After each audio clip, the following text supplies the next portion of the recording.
So, welcome to all of you. Thank you very much for being here today. I'm very, very happy to have Julia Roth here with us. Julia Roth is the Academic Senior Councillor of the American Studies program at Bielefeld University with a PhD in American Studies from the University of Potsdam. She has done extensive research on cultural studies, gender, intersectional approaches to inequality and racism, with a regional focus in the Americas. She has collaborated with several research projects, including experience of gender, constitution and transformation of being in the world at Bielefeld University, and in the project Desigualdades Outlet. Independent inequalities in Latin America at Freie Universität Berlin. And she recently co-edited the book Feminism and in Movement, Theories and Practices from the Americas, and Global Contestations of Gender Rights. Julia, very, very welcome. You have the floor. Thank you so much, Yatzil. It's also my pleasure to be here. Above all because Yatzil is here now, but also because I was born in Dorsenheim and my mom is originally from Mannheim, but I never lived here. But it still feels like coming home since I always had family in Heidelberg. So it's a double pleasure, but especially for being here with you all. And I learned that I could have prepared the talk also in Spanish, since most of you do speak Spanish, but I did not. So, but questions are possible in English, Spanish, or German, of course. So the picture I chose for my title page didn't work, so this is just the title: "The Right to Migrate: The Coloniality of Citizenship and Feminist Resistance in Hip Hop," because Yatzil challenged me to bring together two of my research foci, which one is citizenship and gender, and one is feminist knowledge production and resistance in hip hop. And I usually connect feminist movements and challenges to rights, but it never in this particular way. So it's also a testing ground whether this works.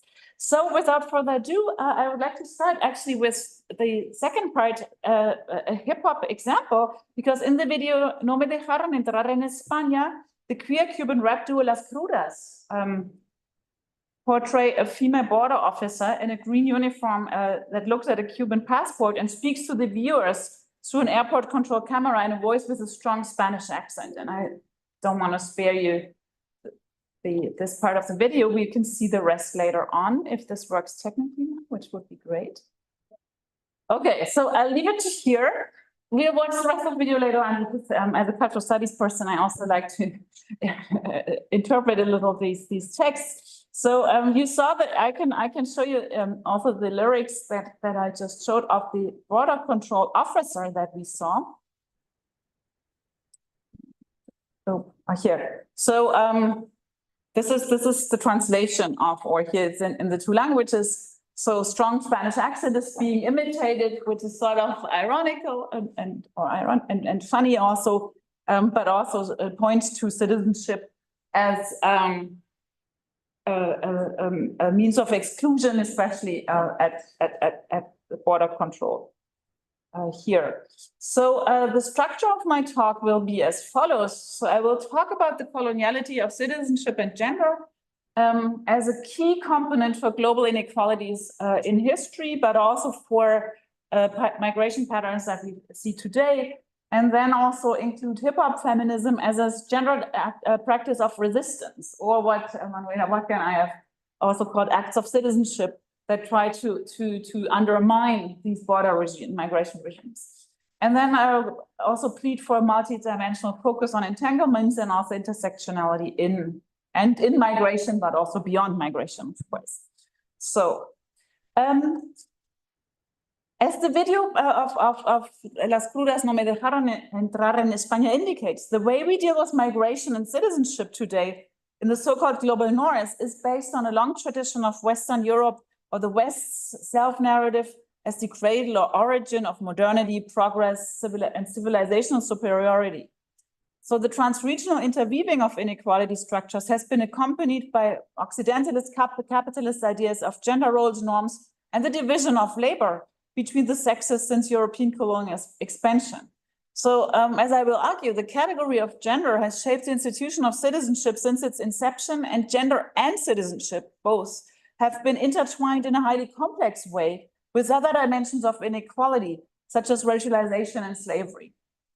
At the same time, the ascribed characteristic of citizenship alongside gender represents an equally important dimension of global stratification as social mobility.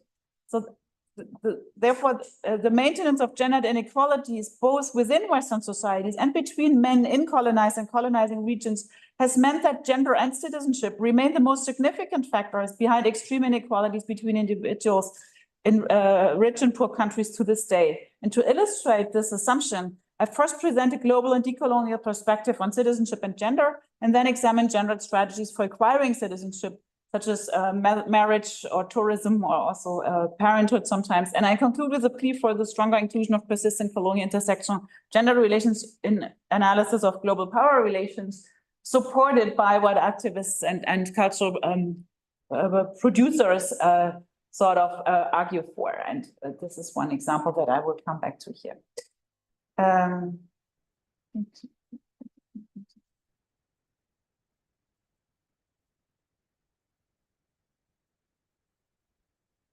So the tradition of European canon on citizenship has it as that citizenship is a means to overcome inequalities, right? To give rights, the same rights to all citizens. But Roger Brubaker, for example, in contrast to that, points to the fact that today all states limit access to their citizenship, either by the criterion of birth on the state territory in the case of the territorial principle of jus soli, or by the criterion of origin of at least one citizen in the case of the descent principle, jus sanguinis, of the parent. Right? The access of citizens to common goods, labor markets, infrastructure, and social security systems is regulated in a way that is very arbitrary, namely by attribution at birth and from birth.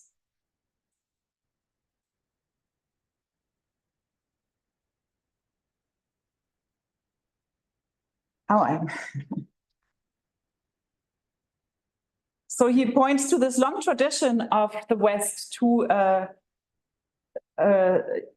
see citizenship as an ascribed characteristic, which obviously it is not. So the legal scholar Ayelet Shachar therefore referred to the current logic of granting rights in a political community as the birthright lottery, something that's inherited like in monarchic structures. She thereby draws attention to the important role that the institution of citizenship plays in the reproduction of global inequalities. And Shachar's central argument is that citizenship is a carefully regulated system that limits access to scarce resources to the presumed natural heirs of the political community, like other forms of inherited property, right?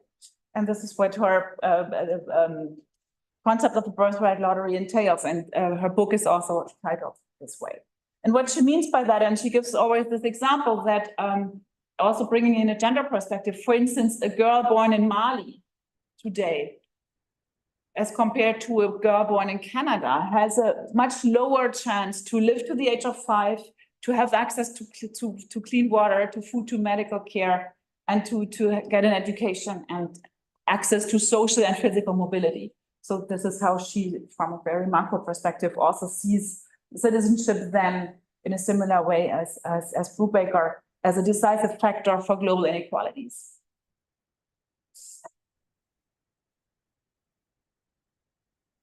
So it has significant consequences for the life chances of those affected by it, whether it's included or not. So it's something that's not achieved at all. We see also a similar naturalization with regard to gender as an ascribed and unequal category. In relation to migration and global inequalities, both categories are closely and inextricably linked. Historically, unequal and gendered forms of organization corresponded with the structural distribution of unequal citizenship rights. These have shaped the modern colonial institution of citizenship since its inception, and they are being reactivated and articulated in new forms and new ideas of citizenship. So there is a continuity between successive mechanisms of gendering and its different manifestations in Western Europe compared to the former colonies. This is based on citizenship as a central institution that maintains inequalities between men and women, but also between modernity and coloniality, and between the global north and the global south. If we think of the citizenship regimes that result from these different forms of giving access to these communities and the rights tied to it on a global scale. And I'll give you examples. And also, citizenship is closely linked to different forms of racialization, sexualization, precarization. In particular, the concept of gendering that Manuela Watkos, whom I have published on the topic, according to Sheila Pellison, have referred to as engendering, as an umbrella term that encompasses a variety of transregional processes in this context. And this is the Henley Passport Index that many of you are probably familiar with, that is updated, I think, every 2 years. You can find it online, where you see, this is just the first few, but you can imagine how other countries score. It means to how many countries you can travel with this passport without needing a visa. And these are sort of the highest scoring countries. Germany, I think right now, this one is from a few years ago. Germany ranks even higher, but it's always amongst the first 5. And countries like Afghanistan have access to like 40-something countries. So you see here, and I later on also come to citizenship by investment programs that Henley and Partners also evaluate. So how to get access to visa-free travel and investment, of course, for the richer strata of the world population. So global perspective on citizenship shows that the institutionalization of citizenship rights in Western nation states was accompanied by the legal and physical exclusion of non-European, non-white and Western populations from civil, social and cultural rights.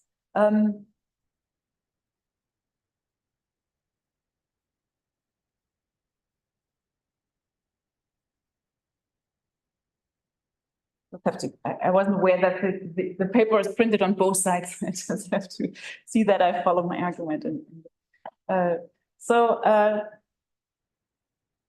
At the same time as the Western institution of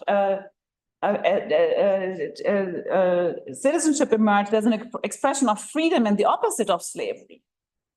Women's rights were formally subjected to male authority and their mobility rights were restricted accordingly. So we remember that immediately after the French Revolution that claimed for the first time this idea of universal rights for everyone, I think it is no coincidence that the first women's rights advocates claimed that for women, these rights were not meant at all. So these rights were in the beginning restricted to white male property owners that served in the military and sort of paid taxes.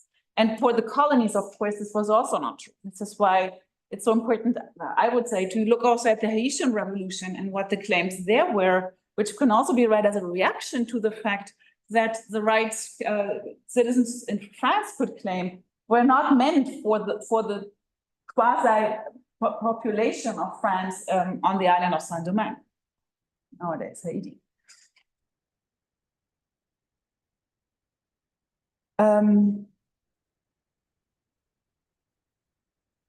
So if you would like to elaborate on that, men were considered active citizens since they pay taxes, but women, foreigners and children, here you see these different dimensions of othering also already were defined as passive citizens and included from our political rights, whereas white women in Europe could partly achieve more active citizenship through education, but just through development, step by step, which for racialized people at the time was much more difficult in this imaginary.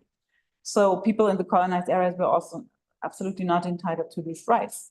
And this is what we mean by the coloniality of citizenship and gender. So both are naturalized and perceived as naturalized categories that are sort of seen as natural, but actually are unequal and ascribed categories, and are based on these structures of exclusion. So these rights for some, as in many cases, always meant the exclusion of others. And this is also how I think inequality structures continue to be formatted today.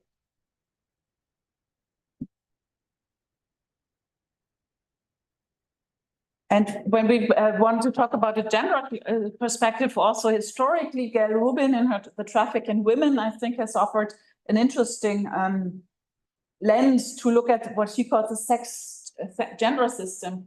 And what she means by that is a set of arrangement that translates sex into gender for social and economic relations. And she elaborates on the way in which men, also from different contexts, have exchanged women along a continuum ranging from prostitution to marriage, so that women sort of form part of a number of so-called male contracts. And John Franco, for more colonized regions, has also particularly focused on the exchange of colonized women and the role they played and the integral part they played in the conquest. One could think of famous figures such as the Malinche or Pocahontas in the north. She was not exchanged, but also sort of bears a lot of symbolic capital with regard to the colonial exchange, also as gender exchange. So the Malinche also originally was an enslaved woman given to the Spanish conquerors as a present, right? So here the exchange is very obvious. Therefore, Maria Lugones speaks of the coloniality of gender. Some of you are familiar with her concept when she says that colonialism did not impose pre-colonial European gender arrangements on the colonized. Rather, it imposed a new gender system that created very different arrangements for colonized males and females than for white bourgeois colonizers. Thus, it introduced many genders, and gender itself as a colonial concept and mode of organization, of relations of production, property relations, and of cosmologies and ways of knowing, unquote. And I think this dimension is important also when we look at what I'm interested in here from a global perspective, patterns of citizenship and gender inequalities, that it's not a universal patriarchal pattern that's equally true for women and differently gendered people everywhere, but that this colonial dimension, of course, also comes in, whether you're racialized or where you're born, and what other descriptions or axes of inequality define you. So, and this is based, as mentioned, on a long history of colonization as engendering.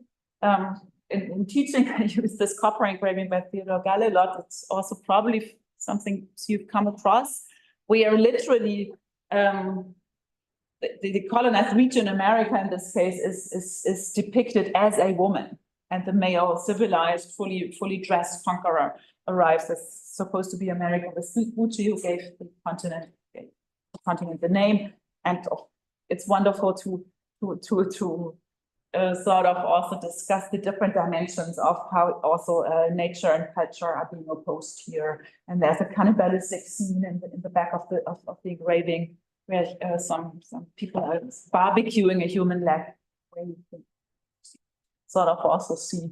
And of course, Galle himself never traveled to the Americas. So this is totally the imagination, as you can also tell from the body shape of this America. That has nothing to do with what women in those spaces actually looked like. But nevertheless, in travel narratives, such images, I think, they're very common. And also, if you want to use a sort of well, systems perspective, I borrow this wonderful table from Manuela Huerta of colonization as engendering in different contexts, right? Or alongside different global designs, as the school of thought has it, that sort of also other regions and people in racialized, but also in gender terms and in terms of a binary opposition and of space and time. The Christian mission saw the New World as virgin, was predominantly spatial, that means far away in other places. People without religion, so the opposition Christians versus barbarians, which changed with Enlightenment thought and the civilizing mission in the 18th and 19th centuries, where difference also became temporal. Those people are not just positioned elsewhere, they're also sort of lagging behind in time. Hegel's famous dictum of the people without history that still have to cross the threshold of history in order to participate in the world spirit. That's something like they're behind Europeans, right? So elsewhere in time also, so they have to catch up to get there. There, the people without history would be central and maybe civilized versus primitive. And then in the 20th century, the discourse shapes more towards development. And I think we're all familiar with development aids or development programs in different worlds and underdeveloped people. So this opposition between developed versus underdeveloped spaces in the temporal dimension remains, right? That have to catch up, that have to develop in the way the West has. And recently, the global market has also become very dominant. Where this developed versus underdeveloped continues to exist, but we also have this strong discourse of democratic versus undemocratic states, failed states, people, regimes, and the local as irrational. And of course, other forms of othering also come in, especially since the end of the Cold War. And I would say maybe it's 9/11, 2001. Okay. And with regard to gender, Anne McClintock in her path-breaking book Imperial Leather has also delineated the ways how from the outset colonizers have used a gendered lens and imagined the land also as empty, but also as female, something like the conquest, and to conquer these lands literally, right? In the sense of a violation, or also images of strange exotic lands that you can enter, and this abundant nature that you can discover, and it's humid and wonderful. So and here the trope to be virgin is to be empty of desire and void of sexual agency, passively awaiting the thrusting male insemination of history, language, and reason. So this is also how this coloniality of gender, I think, played out in the context, right, by these images of what gender relations means. But as Lugonis already mentioned, this was produced very different gender positions, also for colonized males, of course, and also according to other intersectional categories such as racialized positions. Fabi Dietze for the US context has spoken of at least a racial quartet, so black male, white, black male, black female, and then white female on top. For other contexts, we would have at least need more categories such as indigenous, and that's not even enough. But you see that there's very different patterns and mechanisms that work for the concrete form of positioning and othering and oppression oftentimes.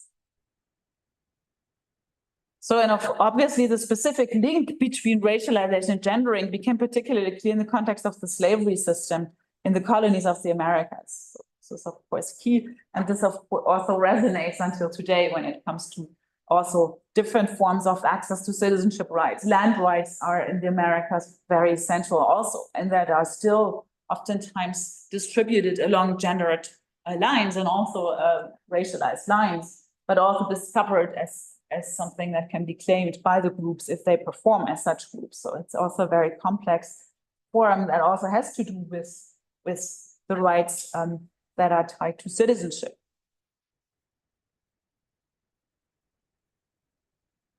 Because also for a long time, indigenous people and the enslaved remained excluded from the citizenship rights that the colonizers took for granted.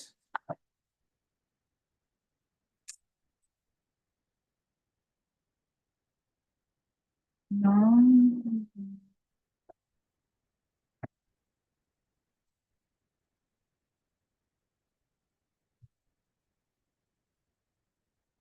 But from the outside also, of course, there was resistance to such restrictions and discriminations. And this brings me to maybe the link to the video, to how citizenship and gender, and also in the entanglement and in the intersectionality with other forms of inequality, play out in current contexts and citizenship and border and migration regimes. So the analogy between citizenship and property is particularly evident in the commodification of citizenship that I've mentioned in the beginning, because investors, that is rich people who remain predominantly male from a global perspective, have the chance increasingly to get access to citizenship rights by investment. If you invest in certain countries, you get privileged rights. And this is even one of those programs something that a lot of states have started to make money of. For instance, the European colonies in the Caribbean, that still exists. I think Barbuda and some of those places that grant you access to a Schengen visa, but are located elsewhere. Malta also does it in some East European states. So if you need to or can afford it, you have ways to also not cross rivers, but jump on the plane. So, but I wanted to from here say that women, in contrast, oftentimes have to find another feminized persons and differently gendered people than the male norm. Often have to find other means or enact other acts of citizenship to sort of overcome these unequal structures. And recently, the integration of women to an increasing extent into the labor market worldwide, while work is becoming more flexible and precarious, also, of course, I think many of you are working on migration and so on, are familiar with these so-called global care chains, right? So, which is related to the feminization of work, so more women having to, and also some happy to work more, being more integrated into different labor markets, but also the feminization simultaneously of poverty and of migration. So from this perspective, gender appears as a global structural category that is linked to racialized and ethnicized categories and is mediated through local and global labor markets, organizations, and power structures. So the feminization of poverty, migration, and work has serious effects on the flexibilization of employment relationships and citizenship practices, and on the ethnization and racialization of migrants.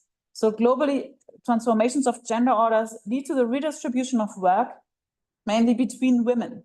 And that's what global care chains entail, right? That the emancipation, or I don't know how emancipatory that is, but the increasing or integration in larger numbers of women in the official and well-paid labor market in some places lead to the migration of others who do the work that is not distributed equally. I think I don't have to go into detail in this group here.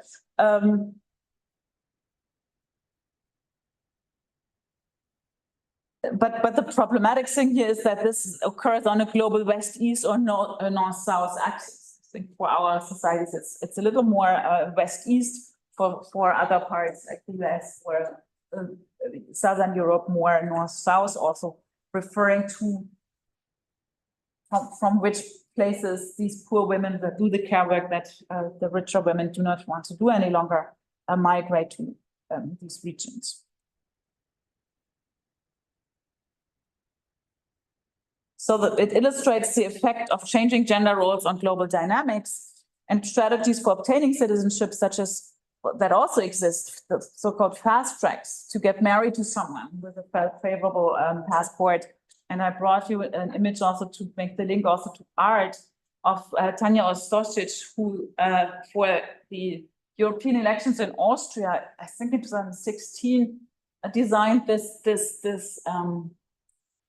poster. It's actually the artist, and it's an art sort of project, but she had to take the poster down because people were outraged, and it was in this tabloid newspaper. But Tanja she has launched also a project called Looking for a Husband with an EU Passport, where she performed, she just shaved her hair and posted pictures of herself, really desexualized in a way, but to show the brutality of this sort of marriage market also. And here, of course, it's the Courbet's The Birth of Europe, of what this painting resonates, but actually what it means is that the fastest access to the European Union for women oftentimes is related to sort of, selling your body, or at least endangering your body. So embodied acts of citizenship. That's what I have called it in one paper.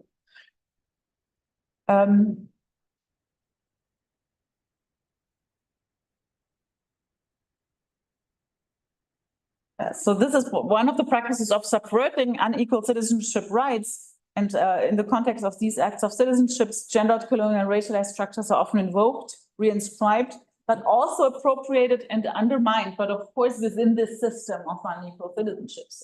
No means of changing the system, but of trying to get a more advantaged position within the system. So feminization is therefore an indicator of a series of inequality processes that accompany the effects of economic globalization on women. The feminization of poverty includes the gender-specific poverty risks of women with regard to their discrimination in the labor market and their limited access to resources, knowledge, or credits.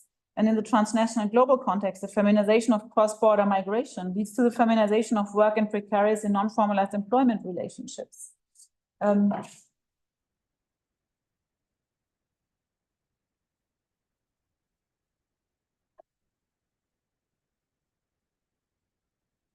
Other means, so I've mentioned that predominantly male means, if we speak globally, is citizenship by investment. Oh, that I even brought a slide, I had forgotten to see them here at the side. Is this mentioned looking for husband with the EU passport? You find, I think, she actually launched this project, so people did reply, and she published that, so she made it all public. I think she even celebrated the wedding at some point and then the divorce, but as an like artistic activist practice. So you see actually the marriage photo, right? But it was all just an arts project to make visible these structures, and I think you can find the proof also somewhere online if you look for Tanya Ostocic. It's also a performance artist.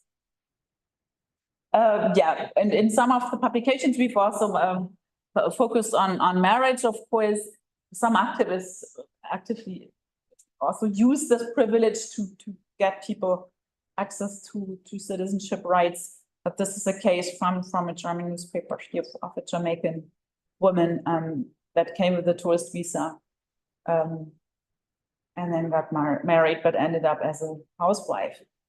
Then we've also elaborated on how in the current increase in right-wing positions and the promotion of the closure of borders and more strict border regimes, gender is key. That's something I've also elaborated on in my work on right-wing populism and gender, where very complex patterns of engendering continue to also justify certain citizenship restrictions or rights and ideas of nationality and so on, white supremacy and so on and so forth. But I think these have become pretty complex since unsere Frauen bleiben frei, our women remain free, can be read, if it's not accompanied by such a horrible photograph, as a sort of a plea for women's rights, right? So we defend women's rights, but against whom? Against presumably sexist immigrants. And this serves a double function. Gaviditze speaks of ethnosexism. So on the one hand, it's a good way, a practical way for right-wingers to promote their anti-immigration politics. And at the same time, the European nations can narrate themselves as already fully emancipated by saying we are emancipated. It's these, usually Muslim, others that come here and endanger our freedom, our rights. Interestingly, through the bodies of women, right? And this is also, the New Year's Eve incidences, so-called incidences 2005 that changed the entire discourse of Angela Merkel also. But it's all related to migration and citizenship regimes, and gender has moved pretty much to the center of these debates. And that's something that I, as a gender studies scholar, am also interested in, to look at the ways how gender works here, because I do think that the idea of a mere backlash is not wrong, but it's not enough, since I think many of them have learned, and they include women, and then there's phenomena such as Alice Weidel or the gay fraction of the AfD and so on, that make it more complex to delineate the how. Of course, the ends are similar, but the means are a little more complex and hard to grasp. Then also from an arts context, this was the poster you could see in the front of the Gorki Theater in Berlin, where you see, Mama, warum kommen die Flüchtlinge nicht einfach mit dem Flugzeug? So, Mom, why don't the refugees simply come by plane? Which in a nutshell says so much about migration regimes also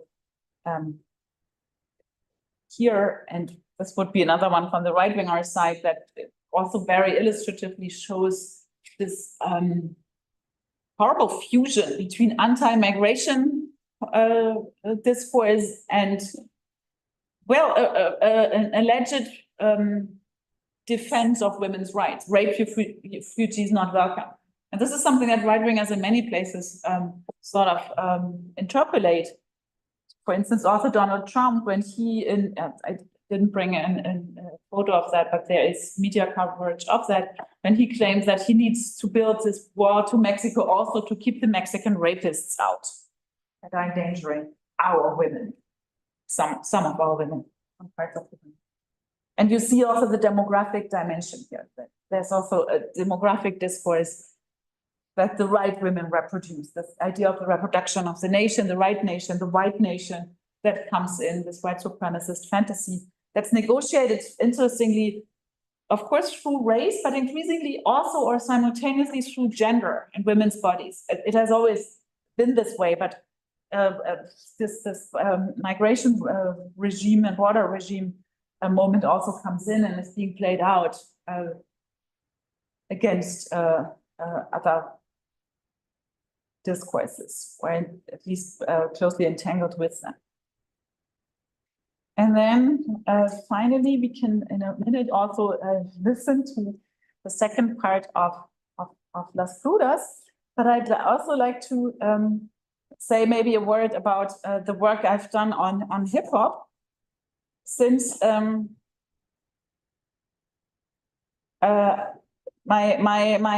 theoretical background is music as an intersectional feminist form of knowledge, and I use it here as one form to question border regimes, to do something against it. I think a lot of feminist activism, especially in the Americas, is very active in that sense also, to have an intersectional perspective, to criticize colonial structures, to criticize capitalist structures with sexist structures, right? To have a more encompassing view. And I started to after having learned a little about the hip hop movement in Cuba, about which I can say a few words in a minute, I started researching a little on music as a form of knowledge also and resistance. And a very fascinating book is actually by Angela Davis. It's one of her least known books, I would say. Women, Race and Class is pretty well known, where she sort of, on the one hand, publishes the lyrics of the blues women, Billie Holiday, Bessie Smith, and Ma Rainey. But her argument is interesting also. She says that the blues women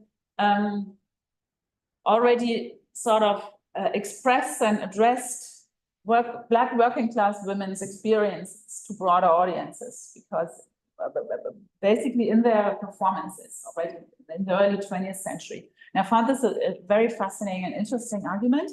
So to also look at these practices long before theorizations about women, race, and class or intersectionality, but that here you see the lived experience, and you see strong women, you see women suffering from racism, classism, and other forms, but also women that travel and that are singers, go to jail and talk about these experiences in their songs. So it's a pretty fascinating study for that matter. And something that famous Patricia Hill Collins has also picked up on in her book From Black Power to Hip Hop, Racism, Nationalism, and Feminism, where she says that what hip hop feminism, that's something that in the US exists, but I have found also throughout the Americas, feminists that use hip hop in a much more practical way as a means, as a tool for education and also to confront racist, sexist, and so on structures. So what Patricia Hill Collins says is that that rap is a form to reach also women that do not go to gender studies seminars. So it's an important form also to talk about certain experiences, to talk about feminism, to talk about what we would theoretically frame as intersectionality, and that many rap artists have done so from the outset. They're usually not the most commercially successful ones. I'm not talking about gangster rap here, but it even made me to rethink some of the artists I had listened to as a younger person, and how interesting their politics were back at a time when hip hop was not so commercialized. So, and then in Cuba, I was fascinated, and I try to keep this short, I actually spoke to Black feminists with regard to their take on intersectionality. And all of them, including the 80-year-old historian, mentioned the hip-hop movement in Cuba as a very important point in time for their politicization and for the movement. And I was like, wait a minute, hip-hop movement? I listened to some artists that I found fascinating, among them the Frutas, but this was a phenomenon I really found interesting, and because it had a very different development than in the US, where it also originated in the Black communities to confront the neoliberal politics of the late 70s, right? And the gang culture and violence happening there, but pretty soon also commercialized, of course. In Cuba, it happened in a different way. So the music came there during this economic and political crisis after 89 in the mid-90s through radio stations from Miami and travelers, tourists who brought tapes. And apparently, especially young and disadvantaged Black Cuban youth identified with the music, often without understanding the lyrics. So that's something for me as a cultural study person that's also interesting, that there's something more to music than just the words, the lyrics that we as academics always think and focus on, but the aesthetic experience or the format and form of narrating everyday experiences is, I think, also equally important. So, and then was first, like in other contexts, the US, where it first originated as such a form, a live act, like an action, like in peñas, in bunches, like the block parties in the Bronx and so on. But a key is the experience of racism here. And you see, of course, also the integration of Afro-Cuban elements. And when Harry Belafonte visited Fidel Castro, he convinced him that hip-hop is not a US import, but actually the expression of oppressed Africans worldwide. So from then on, we have the support of rap. There was the institutionalization also. Castro sort of introduced a state agency of rap, for rap, that was led by Maria Lopez, also a hip-hop artist, a feminist artist, that for a few years financed the rap festival that was mentioned by all of our interviews, the people I spoke to. And also this journal, Movimiento, that appeared the time fund of election year. I think there's 10 volumes. But interestingly, from the second version on, this festival included, pressured by the feminists and queer artists, a colloquial event, like a gender colloquium, where they included the critical reflection of gender relations in this hip hop colloquium, a hip hop festival. And I think this is one of the reasons why this movement was so interesting. Still, if you go to Cuba today, the artists, of course, the ones that wanted to become more commercial have migrated and are now in Europe and in the US, but the ones that remain on the island have a very interesting take on their art form and also these political issues, since it's seen as a practice and something you do for the community. As do hip-hop artists in many places. That's really something I've learned. But also the question is why whether this is also has to do with the decolonial moment. The Crudas emphasize that they do not see hip-hop as an import from the North, but a way of telling stories that in the Caribbean we have done for a long time, and as West African and so on. And that's something that Roberto Sorvano, an important intellectual from Cuba, also emphasizes here, that there's this anti-imperialist dimension to the way the youth in Cuba uses hip-hop also. So he speaks about cimarronaje cultural, like cultural maroonage. That's the term I pretty adore. And also the rejection of Eurocentric patterns, right? Or frames.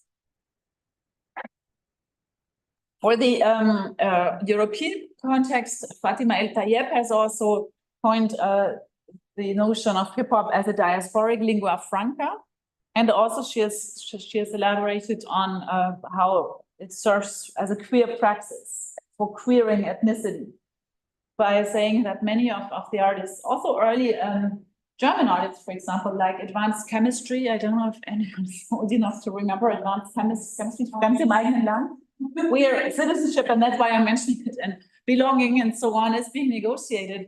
And Fatima's study is highly interesting in that she points to how through hip hop, many youth in European context claim that it is possible and not an exclusion to be Black and British or Black and German or Dutch and or Muslim, and so to include and claim that within the nationalities and sort of citizenship claims of these nations.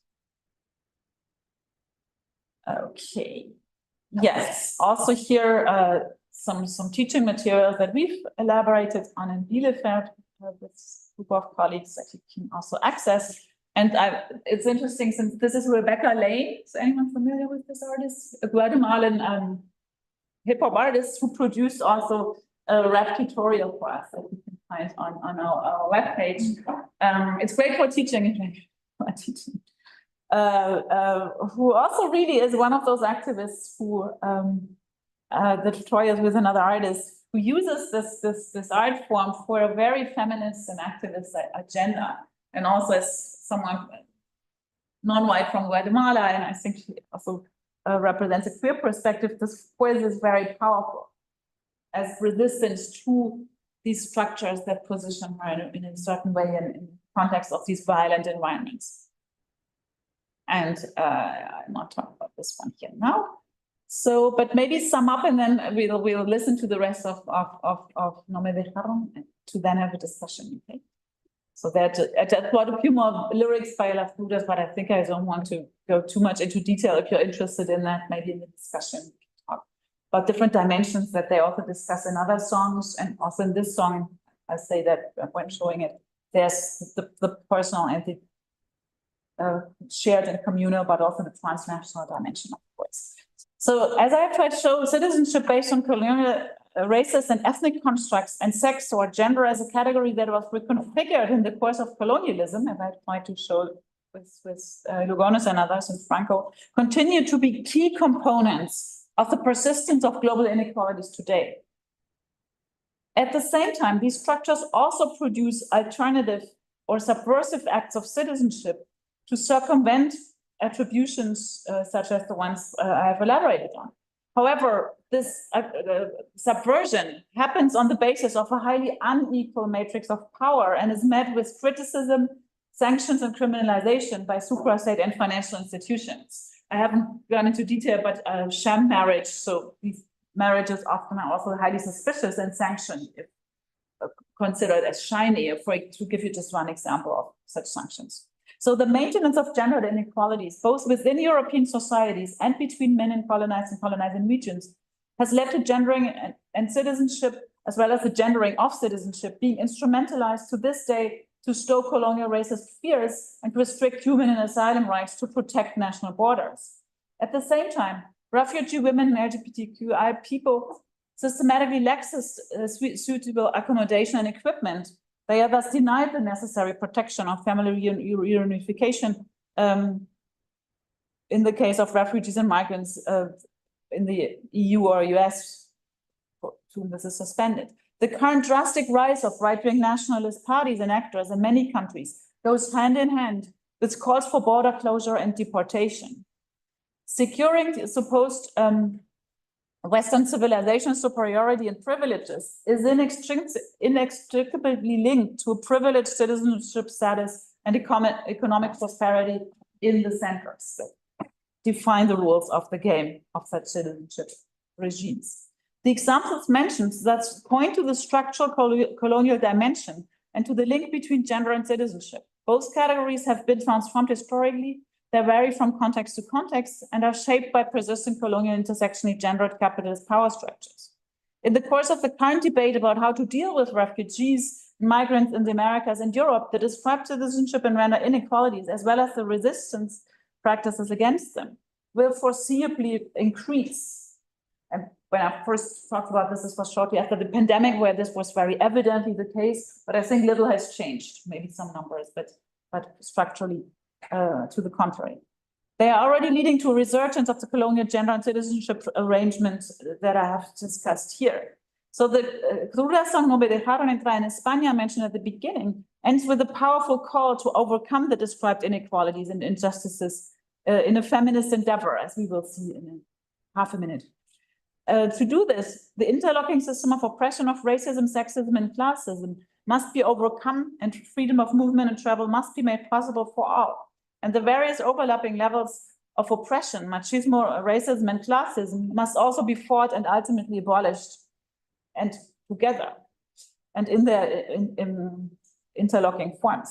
Against this background, reflections on the interrelationships of ongoing colonial structuring access is urgently required for the analysis of power relations from a global perspective, and also intersection. So with this, let's Las Brudas have the last word.